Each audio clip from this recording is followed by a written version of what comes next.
Welcome on board Flight Holy Ghosted 2025. Please fasten your seatbelts. Spiritual turbulence may occur. Before taking off, here are a few important safety notes for your journey. Firstly, emotional baggage should be placed securely under your seat, not on your friends.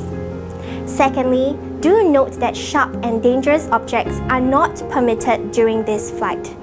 This includes harsh words, sarcasm, and any comments that may cause unnecessary turbulence. Inside your seat pocket, you'll find your camp survival guide. Please pack your essentials for a comfortable stay. A sleeping bag, a jacket, a water bottle, toiletries, a towel, your Bible, innerwear, and sufficient clothing for 4 days. Do also bring anything else you may need for your personal comfort. Please remember to bring covered shoes and long pants for our service sessions. We appreciate your cooperation so that everyone can participate comfortably and respectfully. Do bring your Bible. If you do not have one, don't worry, one will be provided for you.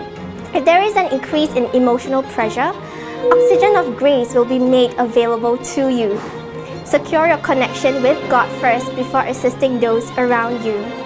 At your seat, you'll find the world's best entertainment, devotions, worship, praise, prayer, scripture reading, quiet time, reflection, encouraging conversations, and pastoral guidance. Feel free to engage them whenever conflict comes your way. Thank you for watching this relationship safety demonstration. We look forward to welcoming you on board Holy Ghosted Youth Camp 26 to 29 December 2025. And to all God's children, welcome home.